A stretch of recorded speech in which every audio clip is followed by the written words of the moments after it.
প্রিয় শিক্ষার্থী, শুভেচ্ছা সবাইকে। আমি মনীষা দে, প্রভাষক জীববিজ্ঞান, চট্টগ্রাম জিলা কলেজ। আজকে আছি তোমাদের সাথে অনলাইন ক্লাসে। তো আসো আমরা শুরু করি আমাদের ক্লাস আজকের মতো। আমি তোমাদের জীববিজ্ঞান প্রথম পত্র চতুর্থ অধ্যায় অণুজীবের উপর আজকে ক্লাস নেব। অণুজীবের যে অংশটি আমি বেছে নিয়েছি আজকে সেটা হচ্ছে ব্যাকটেরিয়া। আসো আমরা একটু ব্যাকটেরিয়া সম্পর্কে আলোচনা করি। তোমরা জানো ব্যাকটেরিয়া একটি অতি আণুবীক্ষণিক জীব, খুবই ক্ষুদ্রাকৃতি। এটি প্রথম এটা আবিষ্কার করেন অ্যান্টনি ভন লিউয়েনহুক। তিনি ব্যাকটেরিয়া প্রথম আবিষ্কার করেন এবং এটাকে অ্যানিম্যাল কিউলি নামে নামকরণ করেন। এরপর রবার্ট কর্চ ব্যাকটেরিয়া থেকে বিভিন্ন ধরনের রোগ হয় সেটা গবেষণা করে বের করেন এবং এটার জন্য তিনি নোবেল পুরস্কার পেয়েছেন। তো ব্যাকটেরিয়া কিছু বৈশিষ্ট্য সম্পর্কে আমরা জানি এসো। ব্যাকটেরিয়া তোমরা জানো খুবই আণুবীক্ষণিক একটি জীব। ব্যাকটেরিয়া বিভিন্ন ধরনের রোগ সৃষ্টির জন্য দায়ী। ব্যাকটেরিয়া হচ্ছে আদিকোষী, অর্থাৎ এর কোনো সুগঠিত নিউক্লিয়াস বা কোনো ধরনের অঙ্গাণু নেই। মাইটোকন্ড্রিয়া বা সে ধরনের লাইজোজোম, মেসোজোম এ ধরনের কোনো ধরনের অঙ্গাণু নেই, শুধুমাত্র রাইবোজোম রয়েছে এবং রয়েছে একটি নিউক্লিয়াস যেটার মাধ্যমে সে বংশবৃদ্ধি করে থাকে। ব্যাকটেরিয়ার বিভিন্ন ধরনের আকৃতি রয়েছে, এখানে তোমরা দেখতে পাচ্ছ। কোনোটা দণ্ডাকৃতি, কোনোটা কমা শেপড, কোনোটা প্যাঁচানো, কোনোটা গোলাকৃতি। বিভিন্ন ধরনের শেপের ভিত্তিতে, আকৃতির ভিত্তিতে ব্যাকটেরিয়াকে শ্রেণীবিন্যস্ত করা হয়েছে। তো সেই শ্রেণীবিন্যাসগুলো কী কী আসো আমরা একটু দেখি। এখানে দেখা যাচ্ছে গোলাকৃতির ব্যাকটেরিয়া, যেটাকে আমরা কক্কাস বলে থাকছি। রড আকৃতির ব্যাকটেরিয়াকে ব্যাসিলাস বলা হচ্ছে এবং যেগুলো ঘোরানো প্যাঁচানো সেগুলোকে বলা হচ্ছে স্পাইরিলাম। এখানে কক্কাস ব্যাকটেরিয়া যখন একটা থাকবে তখন সেটা হচ্ছে মাইক্রোকক্কাস। যখন দুইটা হবে, অর্থাৎ দুইটা কক্কাস ব্যাকটেরিয়া পাশাপাশি অবস্থান করবে তখন সেটাকে বলা হবে সাধারণত ডিপ্লোকক্কাস। আর কিছু ব্যাকটেরিয়া আছে এরকম গোলাকৃতির ব্যাকটেরিয়া পরপর চেইনের মতো অবস্থান করে, সেটাকে বলা হয় স্ট্রেপ্টোকক্কাস। আর গুচ্ছাকারে যখন কক্কাস ব্যাকটেরিয়া থাকবে তখন সেটাকে বলা হবে স্টেফাইলোকক্কাস। এখানে তোমরা দেখছো ব্যাসিলাস ব্যাকটেরিয়া যেটা রড আকৃতির ব্যাকটেরিয়া এবং স্পাইরিলাম ব্যাকটেরিয়া যেটা সাধারণত ঘোরানো পেঁচানো থাকে। আমরা ব্যাকটেরিয়ার যে আকৃতিগুলো পড়লাম সেগুলো সম্পর্কে এখানে আছে। আমি উদাহরণ দিয়ে তোমাদেরকে বুঝিয়ে দিচ্ছি। আমরা পড়েছি ডিপ্লোকক্কাস, অর্থাৎ যখন দুইটা কক্কাস ব্যাকটেরিয়া পাশাপাশি অবস্থান করবে তখন সেটাকে বলা হবে ডিপ্লোকক্কাস। ডিপ্লোকক্কাস ব্যাকটেরিয়ার একটা উদাহরণ হচ্ছে স্ট্রেপ্টোকক্কাস নিউমোনিয়া, অর্থাৎ নিউমোনিয়া রোগের জীবাণু নিউমোনিয়া রোগ যে জীবাণুর মাধ্যমে ছড়ায় সেটাকে সাধারণত স্ট্রেপ্টোকক্কাস নিউমোনিয়া নামকরণ করা হয়েছে। এটা হচ্ছে একটা বিশেষ ধরনের ডিপ্লোকক্কাস। আচ্ছা, এরপর আসো স্ট্রেপ্টোকক্কাসের উদাহরণ, অর্থাৎ যখন অনেক কক্কাস ব্যাকটেরিয়া এরকম চেইনের মতো অবস্থান করবে তখন সেটাকে বলা হবে স্ট্রেপ্টোকক্কাস। স্ট্রেপ্টোকক্কাসের একটা উদাহরণ হচ্ছে স্ট্রেপ্টোকক্কাস পেজেনেসিস। চেইন অফ ব্যাসিলি, অর্থাৎ ব্যাসিলাস ব্যাকটেরিয়া রড আকৃতির ব্যাকটেরিয়া যখন পরপর অবস্থান করবে তখন সেটা হবে চেইন আকৃতির ব্যাকটেরিয়া। ব্যাসিলাস অ্যান্থেসিস, ভিব্রিও কলেরি, এটা হচ্ছে অন্যান্য ব্যাকটেরিয়ার উদাহরণ ভিব্রিও কলেরি। এখানে আরও আছে দেখো স্টেফাইলোকক্কাস অরিয়াস, অর্থাৎ যখন অনেকগুলো কক্কাস ব্যাকটেরিয়া গুচ্ছাকারে অবস্থান করবে তখন সেটাকে বলা হবে স্টেফাইলোকক্কাস। এখানে দেখো চারটা একসাথে অবস্থান করছে তখন সেটাকে বলা হবে টেট্রা। আর এটা হচ্ছে সার্সিনা নামে একটা বিশেষ ধরনের ব্যাকটেরিয়া আছে, সেটাও তোমার কক্কাস ব্যাকটেরিয়ায়, কিন্তু সেগুলো থাকে একসাথে অনেকগুলো, তখন সেটাকে আমরা বলছি সার্সিনা।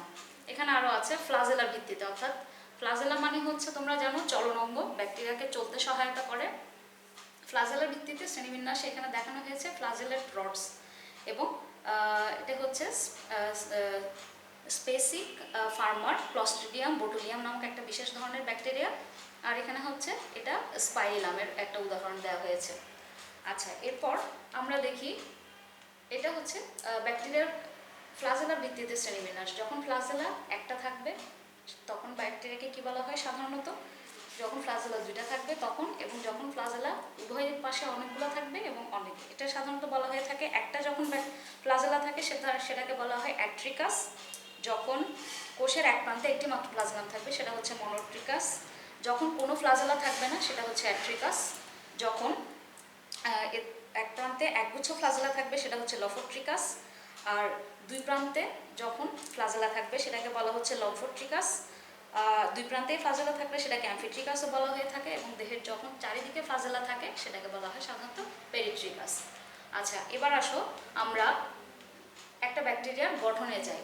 এটা হচ্ছে একটা পূর্ণাঙ্গ ব্যাকটেরিয়ার কোষ, সেটাকে লম্বচ্ছেদ করা হয়েছে এবং এখানে বড় করে দেখানো হয়েছে, সাথে লেবেলিং করা হয়েছে। তোমরা একটু দেখতে পাচ্ছ এখানে একটা ব্যাকটেরিয়ার যে সকল অঙ্গাণু নিয়ে গঠিত সেটা এখানে দেখানো হচ্ছে। আমি আগেই বলেছি ব্যাকটেরিয়া একটি আদিকোষী জীব, অর্থাৎ এর কোনো নির্দিষ্ট সুগঠিত নিউক্লিয়াস থেকে শুরু করে সুগঠিত কোনো অঙ্গাণু নেই। এখানে দেখো তোমরা কোনো সুগঠিত কোষ প্রাচীর বিশিষ্ট অঙ্গাণু দেখা যাচ্ছে না, তবে ব্যাকটেরিয়ার কিছু নির্দিষ্ট অঙ্গাণু আছে যেগুলো এখানে দেখানো হয়েছে। আমি তোমাদেরকে বলছি, তোমরা আমার সাথে আছো। সেটা হচ্ছে, দেখো এখানে সর্বপ্রথম এটা হচ্ছে একটা জড় কোষ প্রাচীর যেটা ব্যাকটেরিয়াতে থাকে। কোষ প্রাচীর সাধারণত সাইটোপ্লাজমকে তোমার সব কিছু থেকে, বাইরের আঘাত থেকে রক্ষা করে থাকে। এখানে কোষ প্রাচীরে দেখো সাইটোপ্লাজমের একটা নির্দিষ্ট সাইটোপ্লাজম, তার বাইরে হচ্ছে সেই কোষ প্রাচীরটা, এটা হচ্ছে জড় কোষ প্রাচীর। আচ্ছা, এখানে দেখো এরপরে আছে একটা সাইটোপ্লাজমিক মেমব্রেন যেটা সাইটোপ্লাজমকে ঘিরে রাখে।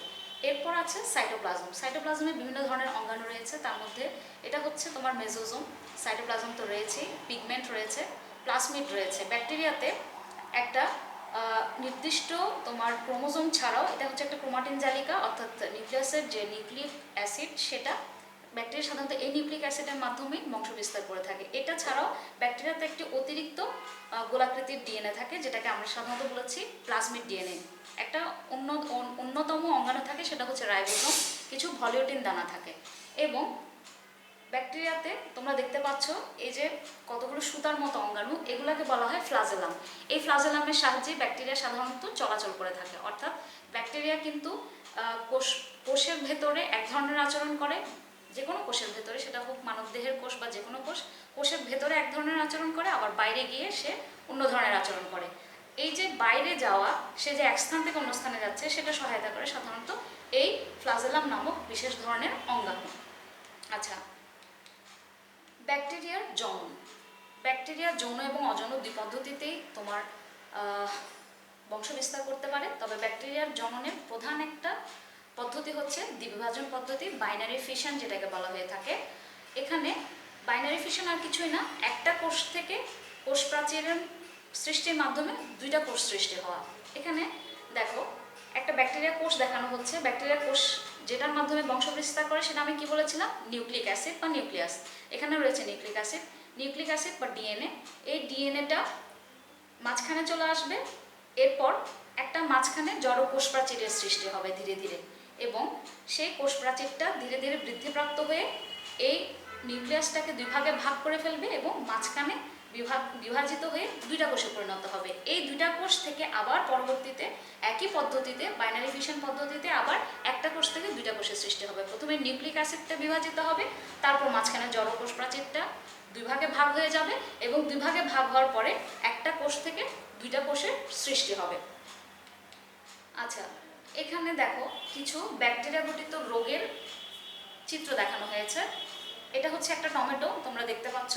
সেই টমেটোতে যখন এরকম টমেটোটা যখন পচে যায়, পচার ঠিক আগ মুহূর্তে এই ধরনের কিছু স্পট পড়ে, যেটাকে আমরা সাধারণত বলছি টমেটোর ক্যাঙ্কার রোগ। এই স্পটের পরবর্তীতে যখন টমেটোটা পচে যাচ্ছে, সেই পচনের জন্য দায়ী যে ব্যাকটেরিয়া, সেটার নাম হচ্ছে সায়ানোব্যাকটেরিয়াম মাইকিজেনেসিস, অর্থাৎ এটা টমেটোর ক্যাঙ্কার রোগের প্যাথোজেন হচ্ছে জীবাণু। টমেটোর ক্যাঙ্কার রোগের জীবাণুর নাম হচ্ছে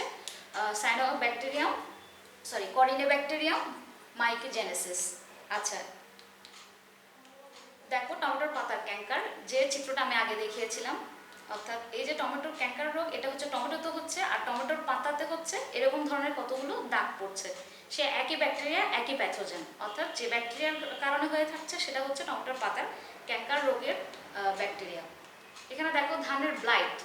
ধানে যখন আমাদের দেশেও এরকম ধানের ব্লাইট রোগ হয়, যখন মাঠের পর মাঠ ধান একদম এরকম কিছু দাগ আসবে প্রথমে পাতাতে, তারপর আস্তে আস্তে সেটা আক্রমণ করবে ধানের ফসল যেটা, অর্থাৎ যেটা ধানের দানা হচ্ছে সেখানে।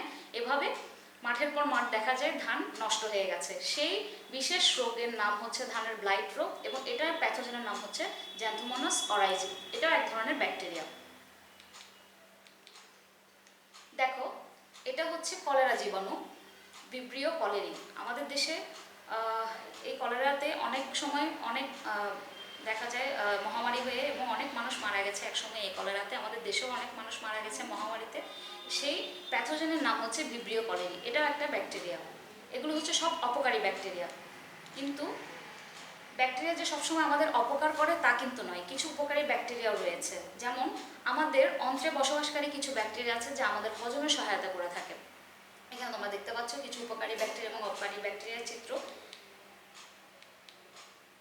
এছাড়াও কিছু কিছু তোমার অপকারী ব্যাকটেরিয়ার মধ্যে আমাদের পচনের জন্য দায়ী কিছু ব্যাকটেরিয়া আছে, আবার কিছু ব্যাকটেরিয়া আছে যেগুলো সাধারণত উদ্ভিদের নডিউল সৃষ্টি করে। আমরা পরবর্তীতে আসছি নডিউল কী জিনিস সেটা আমি তোমাদেরকে দেখাবো। নডিউল সৃষ্টির মাধ্যমে নাইট্রোজেন সংবন্ধনে সহায়তা করে থাকে।